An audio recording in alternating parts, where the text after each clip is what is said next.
who calls this a political witch hunt. There are many opposition leaders that have been under the radar of multiple central agencies in cases of corruption. Do these cases reach their logical conclusion? Let's take a look at some of them. Rahul and Sonia Gandhi of the Congress party. The National Herald case, the Enforcement Directorate is probing charges of money laundering. The status is that they're now out on bail granted by the Patiala House Court. P. Chidambaram, also from the Congress, a former union minister. In the INX media case, he faces allegations of quid pro quo. What's the status now? He's been granted bail. Proceedings are still pending. Another Congress leader, D.K. Shivkumar, he's now the Deputy Chief Minister of Karnataka. Money laundering allegation is something that he faces too. What's the status? He's been questioned multiple times. The probe is still underway. Lalu Prasad Yadav of the RJD, former Chief Minister of the state. The fodder scam is something that he's been convicted in. Currently, he's out on bail. He's been questioned in other scams as well. Manish Sisodia of the Aam Aadmi Party, former Deputy Chief Minister of Delhi. As far as the Delhi excise liquor policy goes, the Enforcement Directorate and the CBI are probing allegations of irregularities in the policy formulation. What's the status? He was arrested. He's now under investigation. Satyendra Jain of the Aam Aadmi Party, also a former minister in Delhi. Both the ED and the CBI leveled money laundering cases against him, money laundering charges. He was arrested. The investigation is underway. He's now out on bail. K. Kavita of the BRS. Liquor policy that is under the radar as far as Delhi is concerned. That is also linked to the BRS and to Telangana. The ED and the CBI have alleged that she benefited from proceeds of crime. She's been questioned, she's been summoned, the probe is underway. Cut across to West Bengal, where TMC's Abhishek Banerjee is also under the radar of the agencies in the alleged scam of coal smuggling. The ED claims that he received proceeds of crime. What's the status? So far, he has protection from arrest by the Supreme Court. Partha Chatterjee of the TMC as well. West Bengal SSC scam. The ED alleged that there are irregularities in recruitment. He was arrested by the ED. The probe is underway. A leader from Maharashtra, Sanjay Raut. He too faces allegations of money laundering as far as the Patra Chaul redevelopment case is concerned. He has been granted bail by a special court. Now, when we talk about cases reaching their logical end, it is in terms of conviction rate. One of the reasons why the opposition claims that these arrests and cases are out of vendetta is because of the conviction rate. But here are the figures. On an average, from 2015 to 2022, the CBI's conviction rate has been over 60%, like you can see on your screens. Let's also look at what the ED's record is. The ED's record is also much higher than that. Now, does the opposition's charge of this being a witch hunt hold any water? If you go by pure numbers, it would appear so. In 10 years of UPA era, there are 43 opposition leaders that were probed as opposed to 118 during the 9 years of the Modi government.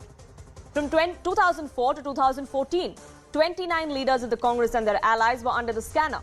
While under the NDA rule from 2014 till now, only 6 BJP leaders have been probed by the agencies.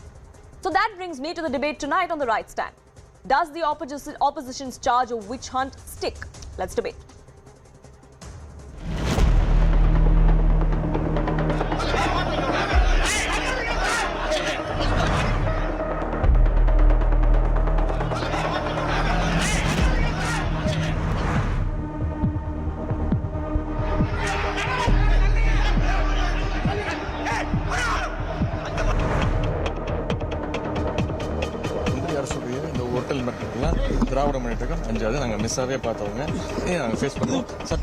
Now, Tamil Nadu people are not going to forgive anybody who's going to support DMK in this particular thing because it's a very clear case of corruption.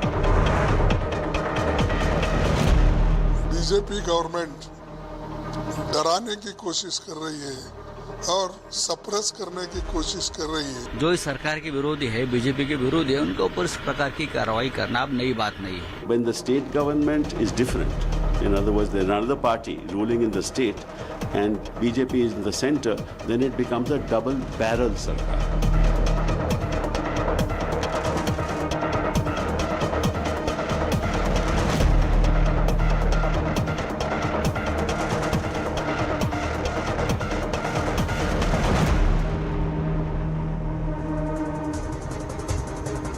Narayan Tirupati, Vice President of Tamil Nadu BJP, joins us on this broadcast. Spokesperson of the DMK, Syed Hafiz, also with me. Congress leader Vivek Bansal and former CBI Director ML Sharma joins us on this broadcast. But I'd like to begin by asking the spokesperson of the DMK.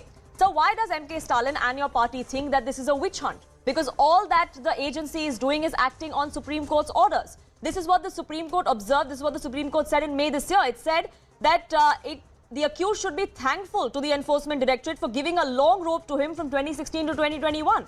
The two-judge bench said the investigation officer shall proceed with further investigation in all cases. So all the agency is doing is acting on a Supreme Court order, don't you think? Yeah. So I just saw a font coming on your thing is corruption hunt uniting opposition. No, it is not that. Why is it corruption not happening in BJP state? Why is ED not going there? Why did, despite repeated complaints of commission in the Karnataka government in the last regime, why is ED not smelling anything there? Why is ED hyper-functioning in the states where BJP is not ruling or the oppositions are ruling? That is the question. Sorry to interrupt you there, but sir, respectfully, the point right now and the case right now is that of Senthil Balaji. And like I just pointed out, all the agency is doing is acting on the Supreme Court's orders. No, I'm telling you, wait, please, let me complete. Sure. I know I got the point, let me speak what I have to speak. Sure. So, nobody is questioning it. He is a minister of the day. He is cooperating with the cases. In the criminal system, the arrest happens when the case is acute. There is a chance of, destructing the evidence. This offense has happened around 8 years back, allegedly. And then what happens is, there is a case and they are inquiring. He is cooperating with the income tax which came, he's cooperating with the ED. Yesterday issue was this. For 18 hours, he was continuously interrogated without a break. He was tortured. Basic human rights were denied. He complained of chest pain, and despite that, he was inquired. And when things got worse, he was shifted to hospital. We are condemning this act. Nobody is stopping the way ED has to proceed with the investigation. My question here is, it is a witch hunt because why the ED is acting only on the opposition ruled states? Why is it not acting in states where BJP is alleged of corruption? So that is the whole point. Why are the agencies being selective? Is that not witch hunt? Sure. So let me get this straight. You're saying that in this particular case, you're saying this case is not exactly witch hunt. The manner in which this entire process went, that is a problem. Certainly, this case is being pending, and as far as the DMK is concerned, the Chief Minister message when the income tax raid happened or the ED was inquiring was very, very clear to everybody, cooperate with the agencies. That is the message. So, flexing the arm, showing that we'll arrest you, we'll show you your face. You go today, see all the digital media handles of the pro-BJP, they are saying, who is it? Are you going to mess with us? This is what you'll face. This is political vendetta. This is not justice. But are you just reading between the lines there? Narayan Tirupati, there is no one who's saying that. Even the Supreme Court, like I pointed out, had said that the investigation should go on. In fact, the Supreme Court had also observed that if there is a predicate offence made and there's no FIR filed, then the ED or any other agency is accused of giving an accused a long rope, of delaying it. But if there is action that is taken, then the ED is seen to be guilty of over-enthusiasm. Can it work both ways then? See, first of all, we need to understand that there was a stay for ED to interrogate, and then it was the Supreme Court which had cleared this. So we need to understand this. But Mr. Senthil Balaji is a fraud, he is a looter, he has been in land grabbing cases. All these words were uttered not by me, but by Mr. M.K. Stalin in 2016. He had very clearly abused, even personally, Mr. Senthil Balaji in Pulithalai in Karur, his own constituency. But now he has become a holy cow when he joined the DMK. As soon as he became a minister in 2021 in DMK ministry, see, we wouldn't have dreamt that there is this possibility is there, because all the complainants had given a letter stating that they have come to a compromise, and the Senthil Balaji said, yes, I have taken bribe, corruption has happened, but I have returned that money. This, the Supreme Court has said, no, you have to be punished if you are found guilty. How can you come into a compromise? See, this is the gist of the case. And in between, last week, who arrested when the income tax people went to Karur, a lady officer, a sportsman, was molested, and they were harassing these people. They never let them inside the house. He was not molested. No, yes, he was not it molested, happened. sir. She has given a complaint. No. You are police. He was not molested. Read the definition of molestation. Definition of molestation, please. It is not molestation. Mr. Syed Hafiz, please understand, your police, Tamil Nadu police have registered an FIR, and in the complaint she has very clearly mentioned that she was molested. Okay, don't say that. If you want, I can send you the copy of the FIR. So Please, sir. it is not new. It is the DMK. It is Senthil Balaji's men. They have literally harassed the income tax people, and they have harassed the Enforcement Directorate right from the day before yesterday.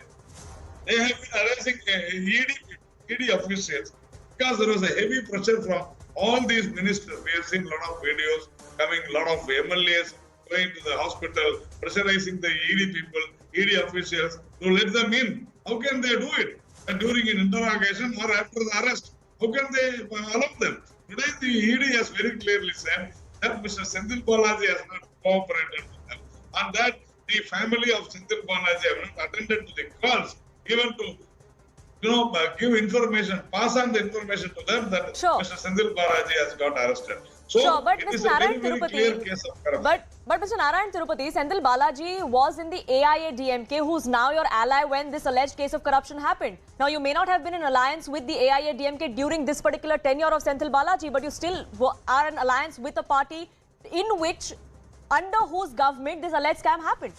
No, you please understand. Only in the AIADMK's rule only, the case was filed against Senthil Balaji.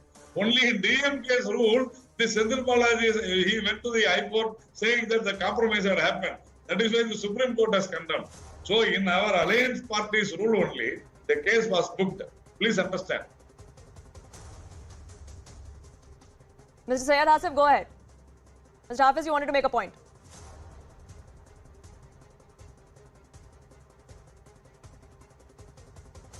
Mr. Hafiz, if you can hear me.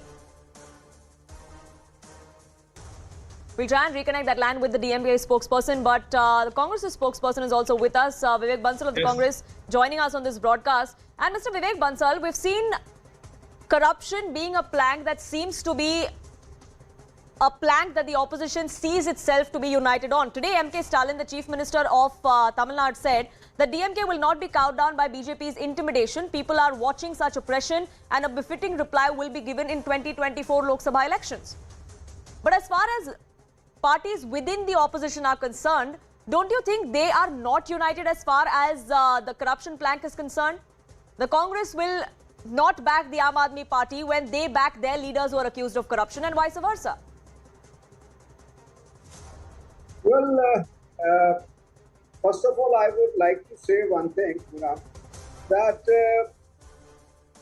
and I would like to reiterate what Hafiz had said, that, and what you two also said, that the opposition had been saying, that by and large, I'm not, by and large, it appears that all the corrupt people are in the opposition ranks. Nobody is corrupt in the BJP ruled states, or nobody. So there is a game plan in it. First of all, it appears so on the face of it that corrupt people are, as you see, if a person from the opposition joins the BJP rank, all the cases are shelved or condoned. So all of a sudden they become holier than the cow. And moreover, I would like to say there is a trend, and to intimidate, basically to intimidate and to tell them that either you straighten up or you are going to face the wrath of the. And let me tell you one thing more.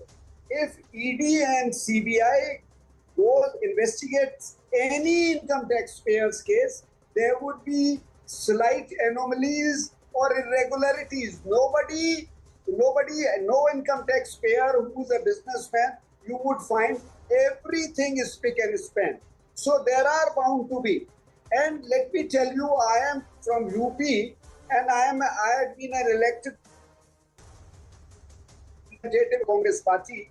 And what I have been noticing in this BJP rule, that BJP public representatives, all of a sudden they flourish, they are flourishing economically, they have become economically have, and nobody is raising a finger. From all of a sudden, how come you become such economic behemoths? Nobody is Sure, and asking I'll have that. Narayan Tirupati answer that. But Vivek Bansal, I just want to ask you one thing on something that you said about there being slight anomalies and irregularities in every single person's income tax returns, perhaps, or the earnings. There might be discrepancies. But are you suggesting then that if there are indications of a scam worth crores, then is that not worth investigating?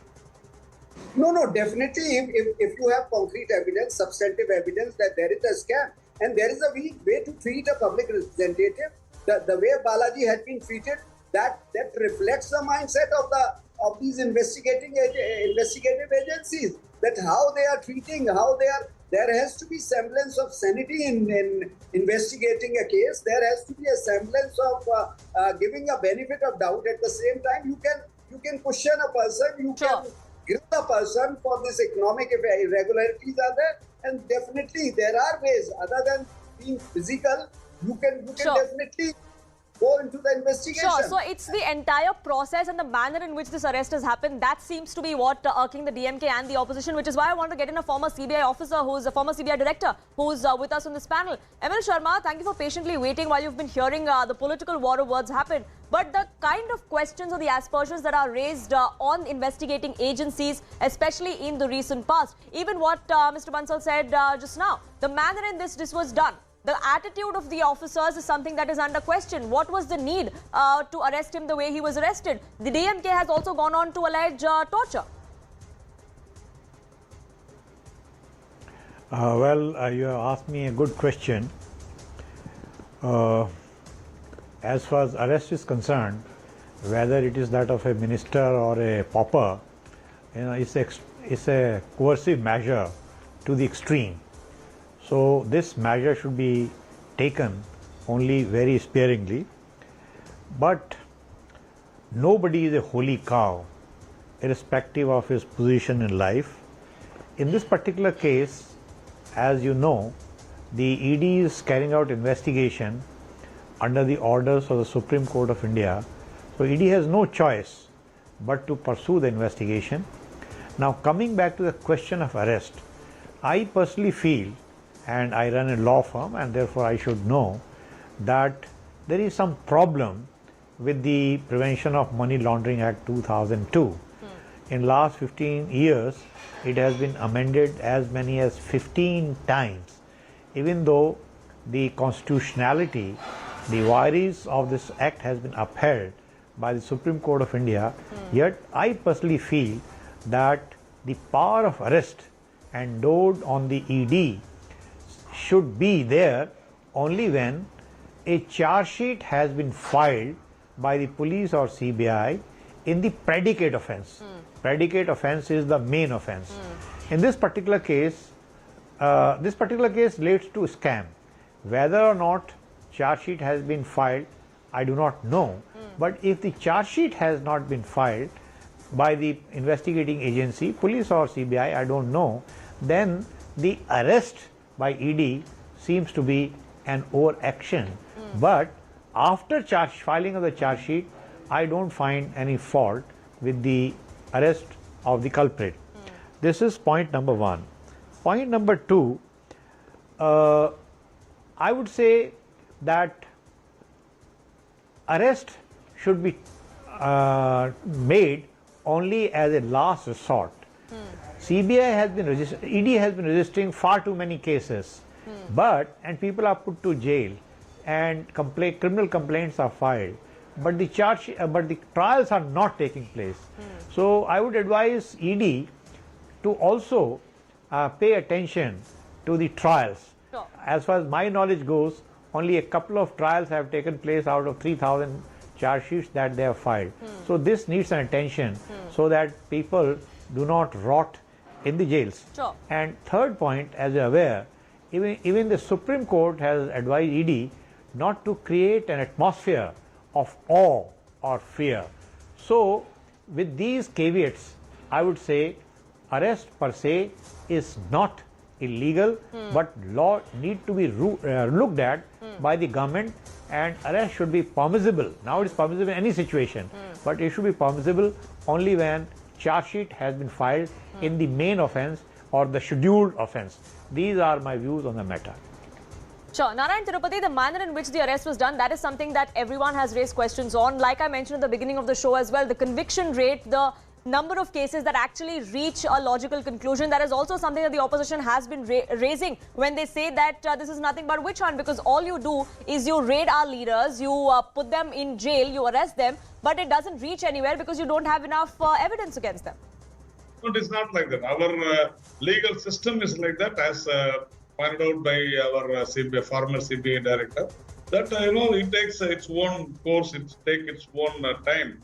But definitely a faster legal system should be there. There is no doubt at all. But the ED, as far as ED is concerned, their duty is over once the charge sheet is filed, and then the legal arguments go on, and the court will take care of that. But the argument of Congress and the DMK spokespersons, they were saying that whether BJP never does any scams or there is no corruption, why there are no charges. See, at least we have Chhattisgarh, Rajasthan, Delhi, Karnataka, and Himachal. At least these five states where 4 Congress is there and 1 Aam Aadmi is there. But there BJP has ruled previously prior to their governments.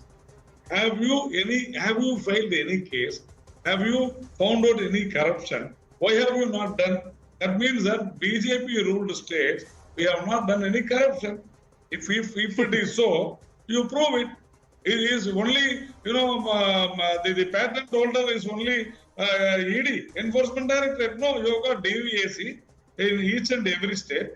You can charge people for corruption if they have really done. So, you have not come out of any corruption so far. Even in Maharashtra, you had a Congress government till 6 months back, and we were ruling in Maharashtra. How many cases you have filed? How many convictions you have got?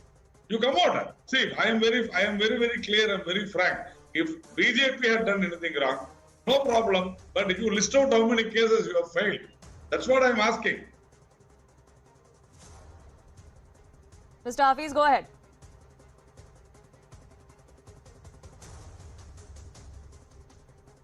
Syed Hafiz, can you hear me?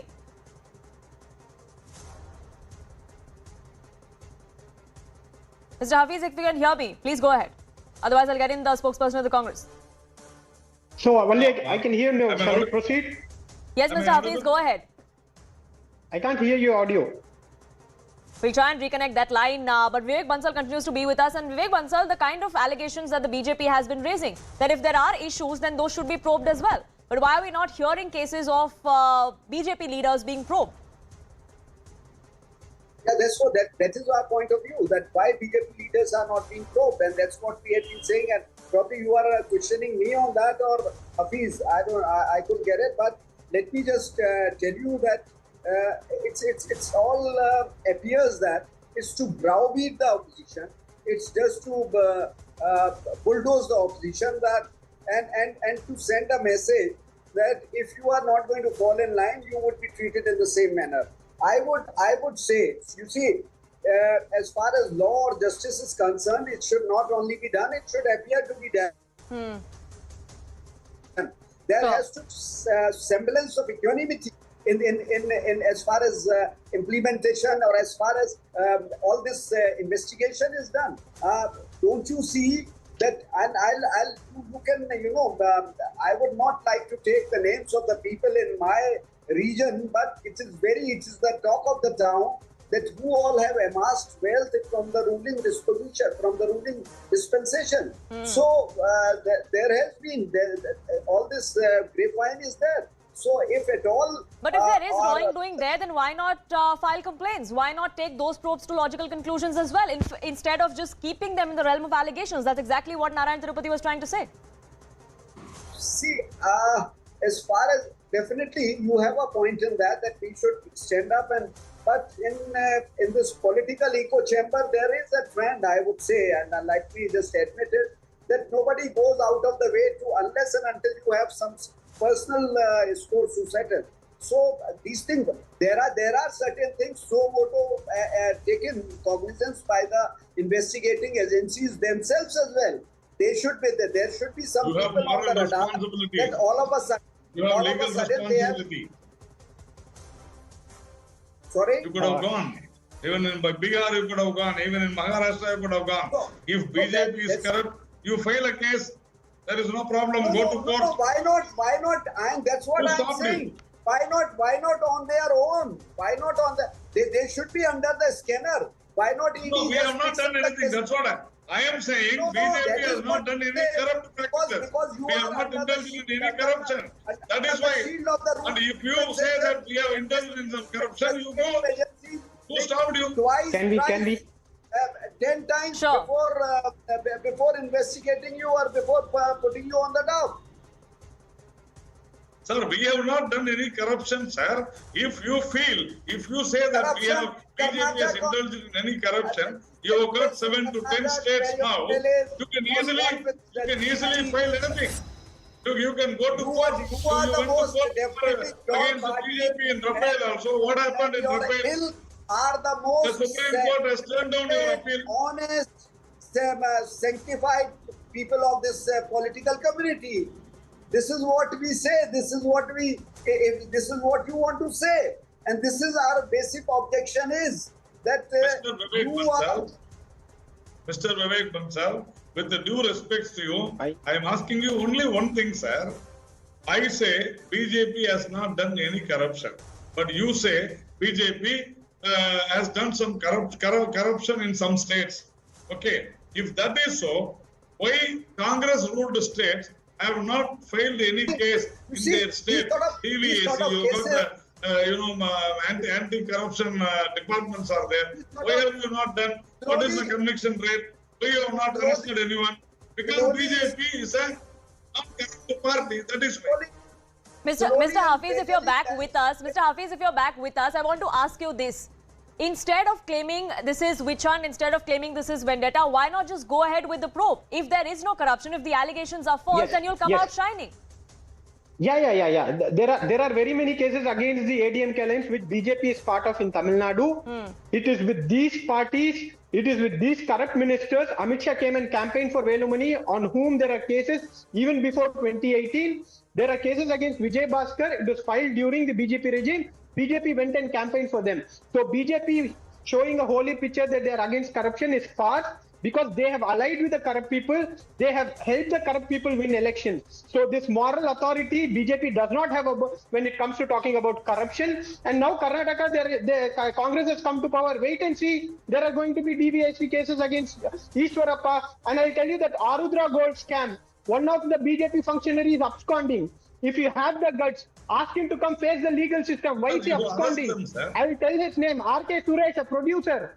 He is not in the power just because of the proximity with the BJP and central agencies. He is absconding. I tell you, I challenge Narayan. You tell me in what position he is in. You tell me in what BJP position party he is in. functionary, very proximal to you. Sure, this is an allegation that has been made against the BJP by the opposition on multiple occasions. The BJP is like a graft washing machine. Once the leader joins the BJP, then all charges are forgotten. But I would request you gentlemen to stay on with me. I'm unfortunately running out of time, but I want ML Sharma to have the last word on this. Mr. Sharma, I want to ask you this. The latest that we are gathering now is that the Tamil Nadu government has made it mandatory for the CBI to get the state's permission before starting an inquiry in any case. Now, there are several other states that have done this as well, where a sanction is required from the state government. How do you think that is going to fare in terms of transparency in an investigation? I'm very happy that you are asking this question. I've spent 20 years in the CBI in various capacities. Thing is that 9 state governments have withdrawn their consent from CBI's investigation. So the result is that public servants, corrupt public servants belonging to the central government are enjoying total immunity in these states. According to me, and our politician friends are here, they should mind my words. According to me, this is most short-sighted policy adopted by the state governments. I can give 1, 2, 3, 4 reasons, but I'll not give. I'll simply say that what CBI has lost, more than that, ED has gained. CBI is a very old organization. It has standard procedures and systems, but some people feel that they carry out unfair investigations. This is not correct, exceptions apart. On the other hand, the investigative procedures and systems of the ED are not yet standardized. So there is a greater risk of what we call harassment or cutting the corners and things like that. So as far as your question regarding consent thing is concerned, if some chief minister were to hear me, I would advise him to restore CBI jurisdiction. This will curb the kind of activities of the ED about which we all are talking about. But by saying this, I am not saying that in this particular case, ED investigation is not justified. Sure, it's in the larger sense. ED is acting under the Supreme Court order. Sure, it's in the larger sense that there should be, especially as far as elected representatives go, there should be a sense of propriety that is much higher perhaps than everyone else. That is the expectation the voter would have from every single politician irrespective of the party. Unfortunately, I'm out of time. I have to leave it at that. I thank you all gentlemen for joining us here on this broadcast. We are shifting focus now to Himachal Pradesh, which seems to be on a brink of a massive financial crisis. The hill state, whose economy is largely banking on tourism, horticulture and hydropower, is buried under a mountain of debt. 75,000 crore rupees to be exact. The state government was already saddled with a previous loan of 11,000 crore rupees. It's incurring interest, and yet it has gone ahead and applied for an 800 crore rupee loan. Now, while the state government seems intent on fulfilling its pre-poll promises, remember the government is just 6 months old. The brunt has to be borne by the people of the state, specifically employees of the state government. Close to 15,000 government employees in Himachal have admitted on record that they were not paid monthly remuneration till today. Now, is this a temporary hiccup? It would appear not, because delays in salaries have been a trend since the beginning of this year. Both salary and pension are usually disbursed on the 1st of the month, like for everyone. But the January salary was disbursed on the 4th of February, pension on the 7th. For February, salaries came on the 3rd of March and pension towards the end of the month on the 23rd of March. The delays only increased. 13th April was when salary was disbursed for the month of March and pension was given on the 21st. The trend continued, the pattern only worsened. As far as April was concerned, pension for that month was received on the last day of the month. Today, as of today, that is the 14th of June, neither salaries nor pensions have been disbursed for the month of May. The assurances have come to the fore from the state government, but those salaries have not been disbursed yet. Now, the BJP links this crisis to the pre-poll promise that was made by the Congress party, that of reinstating the old pension scheme. Despite facing a mountain of debt, the 6-month-old Congress government fulfilled this promise. But at what cost? As far as this promise is concerned, 1.36 lakh government employees benefited, the annual burden of which was 800 to 900 crore rupees on the government. What's the kind of impact that we're seeing? There's no money to pay salaries and pension, or at least there's a delay in that. There's no money for developmental projects either. What happens next is there's an additional loan of 800 crore that was raised. But the government is assuring even today. The government says its focus is on resource mobilization. They're taking measures to generate additional revenue. That's what they say. But the state of Himachal Pradesh has accumulated a whopping debt of 75,000 crore rupees. Despite facing that mountain of debt, the OPS was brought in. That placed an additional debt. They also promised free electricity up to 300 units monthly, for which the cost is similar to 800 crore per year. Now, the impact is being felt on the economy. The state has no money for paying their employees, even for developmental works. Is this the cost of freebies that the people of Himachal Pradesh are now facing? Now, Punjab is one such example. There are several other states. It's not just Himachal. As far as Punjab is concerned, the AIADMK party promised free power and even cash to every woman monthly. The cost of such freebies is 20,000 crore rupees. This is a state which is already reeling under debt. So it's not just a pattern that we are seeing in Himachal. There are several other states like that, including that of Karnataka. Recently, the Congress promised 5 guarantees there, the cost to which is going to be around 50,000 crore rupees per year. That is the kind of debt that these states are incurring. What is the solution? As far as Himachal goes, the solution is there. The implementation is taking time, but it will happen. That's the assurance that came to the fore from the state government. खुद कह रहे तो 14 तारीख को मिली, आजकल में मिल जाएगी। HRTC का भारतीय जनता पार्टी ने पिछले 3 साल से ओवर टाइम नहीं दिया था, नाइट नहीं दी थी। मैंने उनकी ओवर टाइम और नाइट की आधी पेमेंट कर दी है और आधी हम वो करने जा रहे हैं। नहीं, HRTC की सैलरी हम जारी कर रहे हैं, तो पैसा हमारे पास आ गया है और हम जारी कर रहे हैं। Former Chief Minister of Himachal Pradesh, leader of the BJP, Jairam Thakur, joins us on this broadcast to put this in perspective. Why exactly we're seeing this kind of financial crisis in Himachal? So, धन्यवाद हमसे बात करने के लिए. Here on CNN News 18, there are 15,000 government employees. इस महीने की salary अभी तक डिसबर्स नहीं की गई है. हमने अभी सुना चीफ मिनिस्टर ने कहा कि ये कॉन्ट्रैक्टर के साथ कुछ डिफिकल्टीज हो रही है, ये एक टेम्पररी हिकअप है. बट क्या आपको लगता है कि ये टेम्पररी है या इससे कोई और बड़ी फाइनेंशियल क्राइसिस हो सकती है और ये बस शुरुआत है? एक तो मैं ये बड़ा स्पष्ट कहना चाह रहा हूँ कि ये अभी नहीं हुआ है, अचानक नहीं हुआ है, और ये एक बहुत बड़े फाइनेंशियल क्राइसिस की ओर हिमाचल प्रदेश बढ़ता जा रहा है। और जब इनको मालूम था कि हमारी RDG अब कम हो रही है, अब इनको ये भी मालूम था कि हमारे जो GST का जो कंपनसेशन मिलता है वो भी अब मिलना नहीं है, क्योंकि एक वो नीति थी कि वो 5 साल के लिए था। ऐसे में अपने स्टेट को कैसे चलाना है, फाइनेंशियल मैनेजमेंट कैसे करना है, ये जिम्मेवारी स्टेट गवर्नमेंट की थी, लेकिन बहुत हल्के में लिया, कैजुअली लिया। और ऐसे में एक परिस्थिति आज ये बन गई है कि 6 महीने के इस छोटे से कार्यकाल में से 3 महीने में ही इन्होंने 7,000 करोड़ रुपए का ऋण ले लिया, 7,000 करोड़ का ऋण ले लिया, जो आज तक के हिमाचल के इतिहास में सबसे ज्यादा ऋण की दर एक टाइम स्पैन के हिसाब से आंकी गई है। और दूसरी बात, उसके बावजूद भी 7,000 करोड़ रुपए का ऋण लेने के बावजूद भी ओवरड्राफ्ट अभी तक कायम है। हिमाचल प्रदेश में लगभग 500 करोड़ रुपए का ओवरड्राफ्ट अभी तक भी हिमाचल प्रदेश सरकार के ऊपर है। और ओवरड्राफ्ट का मतलब सीधा है कि आपके बिल ट्रेजरी में रुक जाएंगे, क्लियर नहीं हो पाएंगे। कर्मचारियों की सैलरी, कर्मचारियों की पेंशन, कर्मचारियों की पेंशन के अलावा डेवलपमेंट के सारे प्रोजेक्ट्स जो क्लियर होने हैं, जो जिसके लिए बजट क्लियर होना है, वो सारी चीजें ट्रेजरी रोक देगी। तो वो एक सिचुएशन हिमाचल प्रदेश में आने की स्थिति में हो गई है, और जिसको वर्तमान कांग्रेस सरकार बहुत हल्के में ले रही है। और मैं समझता हूँ कि एक पुअर फाइनेंशियल मैनेजमेंट का रिफ्लेक्शन ये है, और ये आज का ही नहीं है, ये परिस्थिति काफी दिनों से दिख रही है, बन रही है ये, लेकिन उसके बावजूद उसको गंभीरता से नहीं लिया गया। और निश्चित रूप से इस कांग्रेस पार्टी की सारी चीज को लेकर के जो काम करने की शैली है, काम करने का तरीका है, उसका परिणाम है।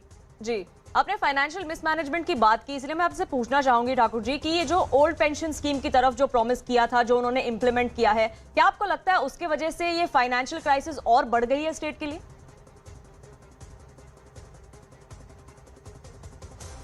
देखिए, एक बात आप मान के चलिए कि अभी OPS का इम्पैक्ट तो अभी आना शुरू नहीं, क्योंकि OPS अभी तक लागू हुई ही नहीं। अभी तो ऑप्शन मांगी गई है, अभी तो उन्होंने सिर्फ घोषणा की है कि हम OPS को लागू करेंगे, और OPS को लागू करेंगे तो उसके कारण फाइनेंशियल इम्प्लीकेशन उसकी जब आई नहीं है, तो उसके कारण इसको नहीं कहा जा सकता। वो तो बहुत सीवियर होगी जब OPS का बर्डन आएगा स्टेट के ऊपर, OPS की शुरुआत होगी, तब तो बहुत ज्यादा स्थिति और भी ज्यादा खराब होने के दिशा में आगे बढ़ेगी। लेकिन फिलहाल तो ये स्थिति स्टेट की जो बनी है वो पुअर मैनेजमेंट, जिसको हम कह सकते हैं कि फाइनेंशियल मैनेजमेंट इनका हो नहीं पाया, और जिसके कारण स्थिति आ गई है। और अभी आपको बताऊं कि 6,000 से ज्यादा आउटसोर्स कर्मचारी उन्होंने निकाल दिए हैं 6 महीने में, और अभी इसके अलावा 6,000 कर्मचारी निकालने के अलावा कुछ 2,000 से ज्यादा ऐसे कर्मचारी हैं जिनको 6 महीने से सैलरी नहीं मिली है, जो आउटसोर्स पर लगे हैं, जो कोविड के दौरान लगाए गए थे, जिसमें नर्सिस हैं, फार्मासिस्ट हैं, और भी कर्मचारी हैं, उनको 6 महीने से तनख्वाह ही नहीं मिल पाई। तो बहुत खराब सिचुएशन, जिसको कांग्रेस सरकार जो उसका आकलन नहीं कर पा रही है और उसको बहुत हल्के में ले रही है, और हिमाचल प्रदेश एक बहुत बड़े फाइनेंशियल क्राइसिस की तरफ बढ़ रहा है। जी, आपको क्या लगता है ठाकुर जी, ऐसे क्या निर्णय हैं जो अभी लेने चाहिए, या जो निर्णय ले चुके हैं शायद उनको वापस ले लेना चाहिए ताकि ये क्राइसिस थोड़ी मिटिगेट हो सके? देखिए, तुरंत मुझे लगता है कि कुछ निर्णयों की ओर इनको बढ़ना चाहिए, और खासतौर से जो एक तो हमारे इनकम के सोर्सेज और क्या जनरेट हो सकते हैं उस पर काम करना होगा। ये कहने से नहीं हो पाएगा, सिर्फ हम बात करने से करेंगे, वो व्यवहारिक रूप से उनको कुछ उस बारे में निर्णय करने पड़ेंगे। दूसरी बात, कुछ सख्त कदम उठाने पड़ेंगे, सख्त निर्णय करने पड़ेंगे। ये जो फ्रीबीज की तरफ जा रहे हैं कि ये भी मुफ्त देंगे, ये भी मुफ्त देंगे, ये सारा करेंगे तो मुझे लगता है कि प्रदेश बहुत बड़े संकट में हो जाएगा आर्थिक।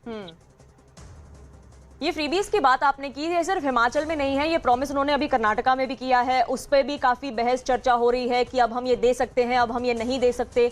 तो क्या आपको लगता है जब ये प्रॉमिसेस किए जाते हैं मैनिफेस्टो में वोटर्स को, वो सिर्फ पावर के लिए, सिर्फ वोटों के लिए की जाती है, उसमें और कोई थॉट नहीं होता? क्या आपको लगता है यही स्ट्रैटेजी है कांग्रेस की? देखिए, निश्चित रूप से आपने बिल्कुल सही बात कही कि ये सिर्फ सत्ता को हासिल करने के लिए है, और व्यवहारिक पक्ष उनको भी मालूम है कि ये देने की स्थिति में नहीं है, लेकिन उसके बावजूद सत्ता चाहिए। बस किसी तरह से लोगों को गुमराह करके हम सत्ता हासिल कर लें, और उसके बाद आगे की बात उसके बाद सोचेंगे। यही इन्होंने हिमाचल प्रदेश में किया, और कर्नाटक में तो 5 गारंटी दी इन्होंने, लेकिन हिमाचल में 10 गारंटी दी, और मैं कह रहा हूँ, मैंने पहले दिन से कहा कि 10 जन्म लग जाएंगे, उसके बावजूद भी पूरा हिमाचल पूरा बेचना पड़ेगा, तभी गारंटी पूरी नहीं हो पाएगी। तो ऐसी स्थिति में क्या गवर्नमेंट ऑफ इंडिया कोई स्टैंड ले सकती है? जैसे हम कह रहे थे, जैसे हमारी बात चल रही थी कि 800 करोड़ का जो डेट है, जो लोन मांगा है हिमाचल की सरकार ने, अब ये लोन मैनेज करने के लिए उनके पास पैसे नहीं है, जो ऑलरेडी डेट चल रहा है, जैसे आपने भी कहा ओवरड्राफ्ट भी काफी बढ़ता जा रहा है। तो ऐसी स्थिति में क्या आपको लगता है कि सेंटर को भी एक स्ट्रॉन्ग स्टैंड लेने की जरूरत है? देखिए, गवर्नमेंट ऑफ इंडिया ने बड़ा स्पष्ट शब्दों में कह दिया है कि अगर आपको इस प्रकार से लोन्स आप अंधाधुंध लेते जाएंगे, अब क्योंकि हिमाचल प्रदेश सरकार ने जो है वो लोन की लिमिट जो है वो 4% से बढ़ा करके 6% कर दी पीछे बजट सत्र में। और उसके बाद दूसरी बात ये है कि लोन लेने के लिए केंद्र सरकार की ओर से एक फॉर्मूला है, जो जीडीपी का 3.5% जो है लोनिंग, आप उसके हिसाब से आप ले सकते हैं, उसके हिसाब से आपकी लिमिट बनती है। लेकिन केंद्र ने सिर्फ इतना ही कहा है इसमें कि जो एक्स्ट्रा बोरिंग जो है वो अलाउ नहीं होगी, इससे ज्यादा जो 3.5% से ज्यादा अलाउ नहीं होगी। ये सभी स्टेट को कहा है, और पर्टिकुलरली उन स्टेट को जिन्होंने कहा कि हम अब एनपीएस से ओपीएस में शिफ्ट करना चाह रहे हैं, उनके लिए भी इस बात को कहा है, और हिमाचल प्रदेश को इस बात The center has made its stand clear. Jairam Thakur ji, धन्यवाद हमसे बात करने के लिए here on CNN News 18. Whether this crisis can be mitigated for Himachal, well, the people of Himachal surely hope so. On that note, we are slipping into a quick break here on this edition of The Right Stand. But on the other side, we're going to get you a ground report from Uttarkashi on why exactly the small hill town is on the edge.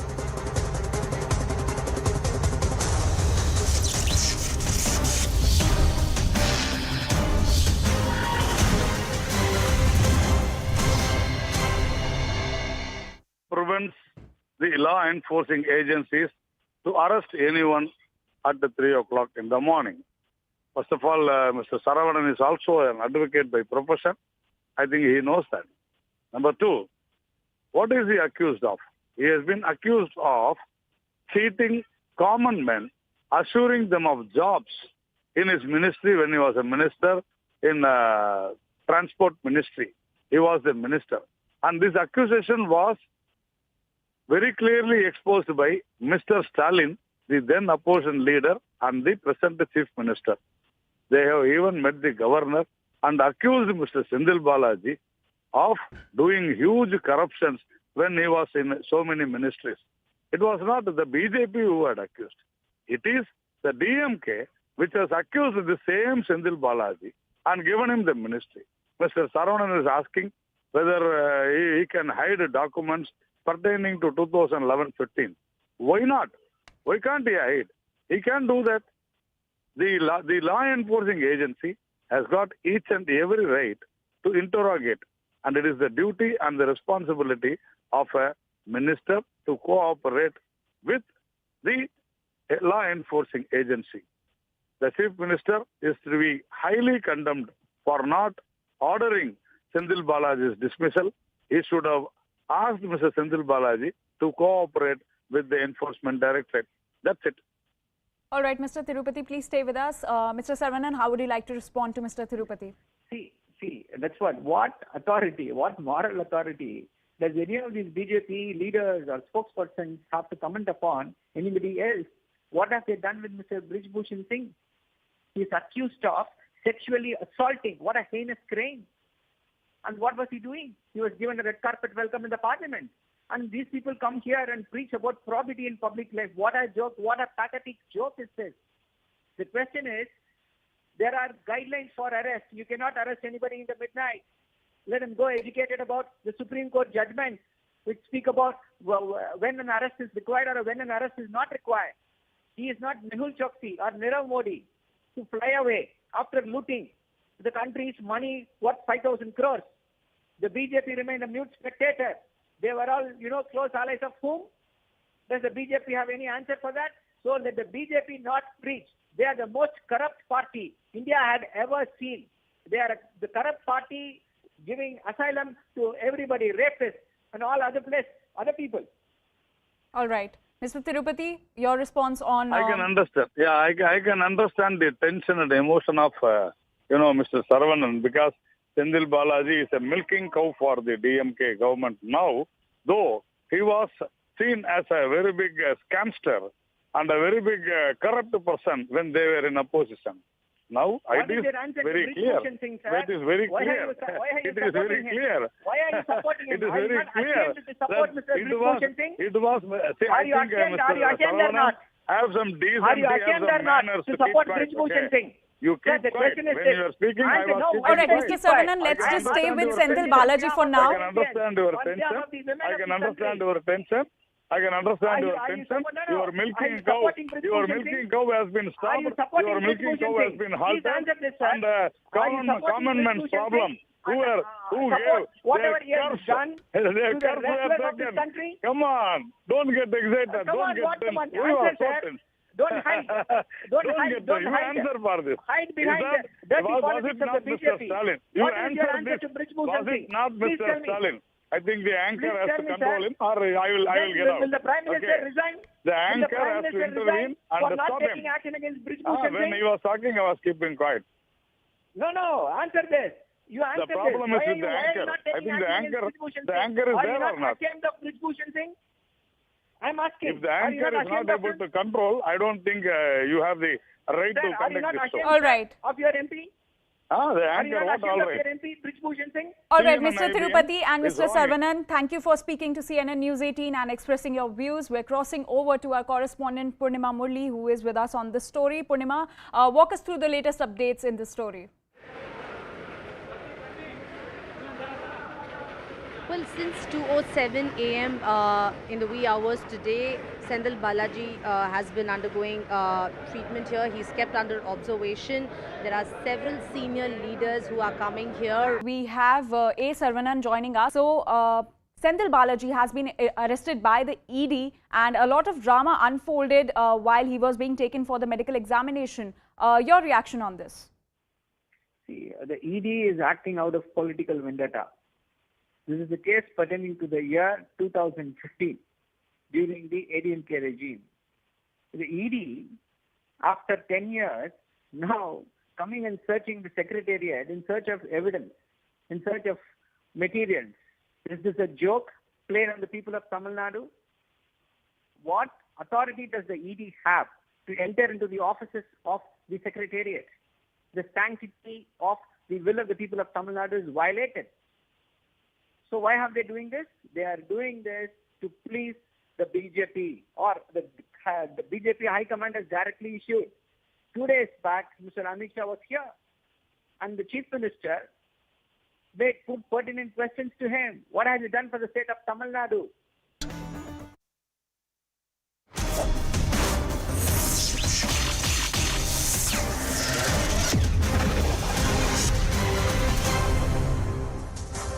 Welcome back. Purola, an otherwise small, calm hill town nestled in Uttarkashi of Uttarakhand, is tense. There is a Panchayat that's been called by right-wing organizations on June 15. That's tomorrow.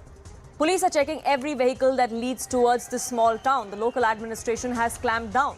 There's Section 144 that has been imposed as well. A stern warning has come to the fore. Why is this happening? For the last few days, there were violent images, videos that were coming out of Purola, and they've left many baffled. Tensions continue to simmer there. This after an alleged abduction attempt of a 14-year-old girl by two men. Now, several families there are living in fear. But what has triggered the entire controversy? Why is there so much attention that is there on this particular small town? On the 26th of May, two men, Ubaid Khan and Jitendra Saini, were caught with a minor girl in Uttarkashi's Purola town. Both of them were accused of allegedly trying to kidnap the minor. She was sent back home. The two men were then arrested by the police. Both of them charged for kidnapping and for another POCSO Act. One of the two men is a Hindu, the other is a Muslim. That sparked suspicion and rumors of love jihad. It was all but a rumor. But an investigating officer in the case completely denied that angle. All the rumors of alleged conversion spread like fire, unfortunately.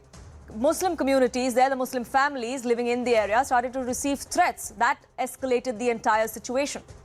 On the 29th of May, a major rally was taken out in Purola by right-wing bodies. During that rally, Hindu groups allegedly demanded that minority families leave the town. There were posters that were put up. They were all put up in areas and shops that were run by minority-dominated areas. The posters which were put up, they were threatening these communities, these families of dire consequences. The posters read, and I quote, "Love jihadis are informed that they need to vacate their shops before the June 15th Mahapanchayat. If they fail to do so, be ready for any consequence." That's the warning that came to the fore. The police acted swiftly. There was an FIR that was registered, but unfortunately against unidentified persons, which is why perhaps there is very little in terms of action that's being taken. Who is behind all of these posters that were put up? Now, what happens next? All that's history. But tomorrow, the lens is going to be back on this particular town. The Purola Pradhan Sangathan, with support from the Vishwa Hindu Parishad and the Bajrang Dal, have called for a Mahapanchayat. The district administration has denied permission for this Hindu group from holding that Mahapanchayat. There is Section 144 that is in place as well. They're fearing a violent escalation, which is why the state has clamped down. But these right-wing bodies are still defiant. They still want to go ahead. They say, we'll have a peaceful congregation, a peaceful Mahapanchayat, but we will still go ahead. The stage is set for a massive showdown. So what exactly is expected? My colleague gets us this report.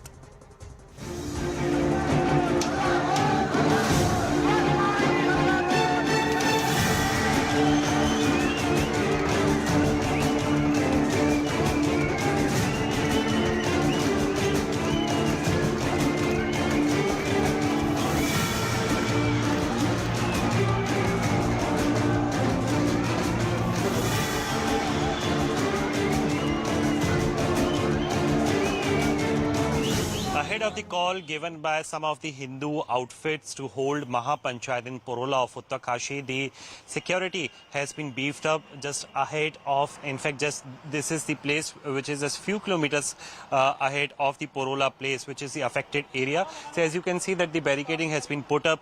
All the vehicles who are crossing this particular point, they are properly being checked, and nobody from any of the organization is allowed to move beyond a particular point. So these are the personnel who have been deployed in different part of the Uttarkashi region to keep a check on all the vehicles. In fact, not just the normal vehicles, but also the buses as well, which are crossing to this particular point. They are thoroughly being checked because the Mahapanchayat call has been given by Vishwa Hindu Parishad in the region of Purola, despite Section 144 and all the dialogues which are taking place from the side of the administration. So the directions clearly have been given by the police administration towards those people who are arriving in Purola region, that nobody is allowed not just to move beyond a particular point, but no item should also be taken which could incite further violence in the affected area. So this is the picture that you are seeing, that each and every vehicle is being checked. The ID cards are also being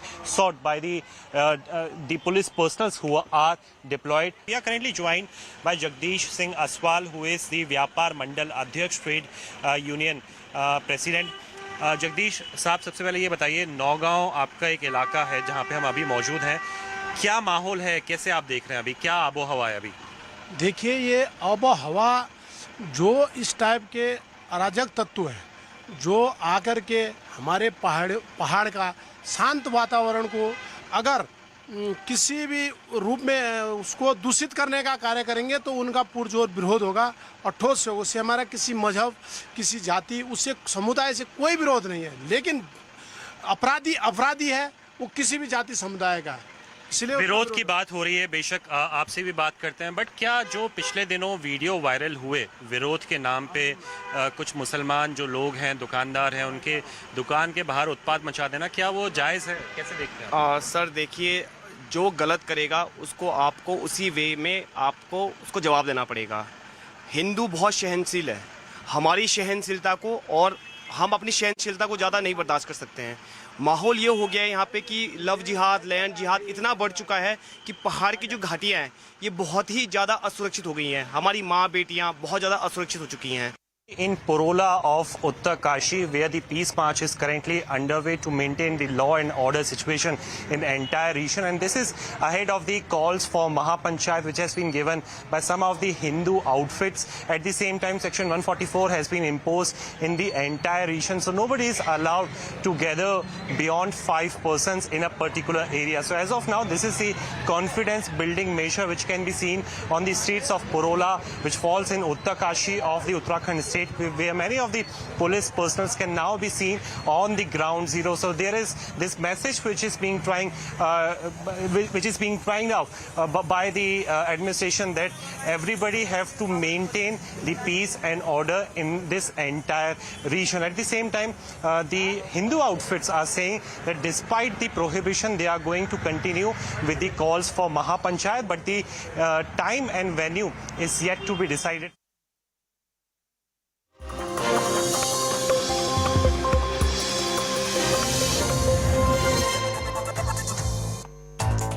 Good evening, hello and welcome. You're watching Brass Tacks. I'm Anusha Soni. Tamil Nadu Electricity Minister, presently the leader of the DMK, has been arrested by the Enforcement Directorate in cash for job scam case.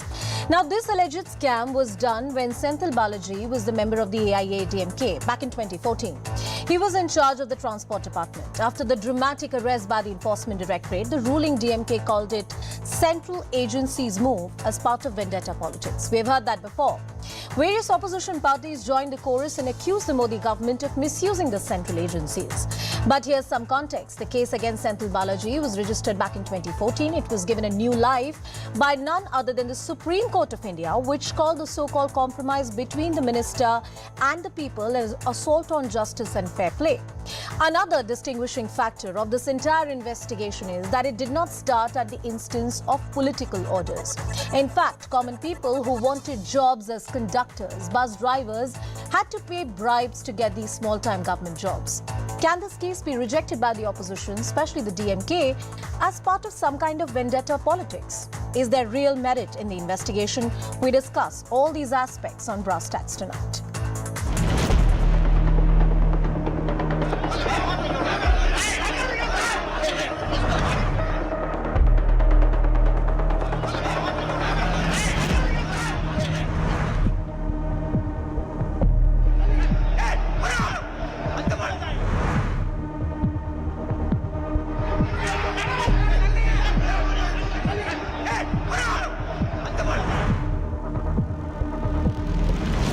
DMK came back to power, Senthil Balaji, along with the victims of this case, which means who gave the complainant initially, they all joined together. They filed a compromise petition saying that he took money from us, he returned back the money in 2019. First time in India, a minister took money, minister returned back.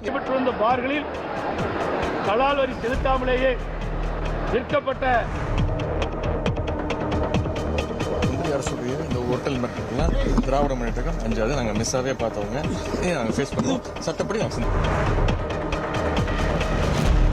BJP government डराने की कोशिश कर रही है और suppress करने की कोशिश कर रही है। जो इस सरकार के विरोधी है, बीजेपी के विरोधी है, उनके ऊपर इस प्रकार की कार्रवाई करना अब नई बात नहीं है। Data which has come in newspapers as well as on channels that 95% people who have ED and CBI cases are from the opposition. So I'm not surprised at all. अब ये सेंथिल साहब पहले AIADMK में थे, फिर DMK में आए। AIADMK में जब तक थे, किसी न किसी प्रकार का सहयोग चल रहा था, कोई दिक्कत नहीं थी। अभी सारी दिक्कतें सामने आ गई। When the state government is different, in other words, there's another party ruling in the state, and BJP is in the center, then it becomes a double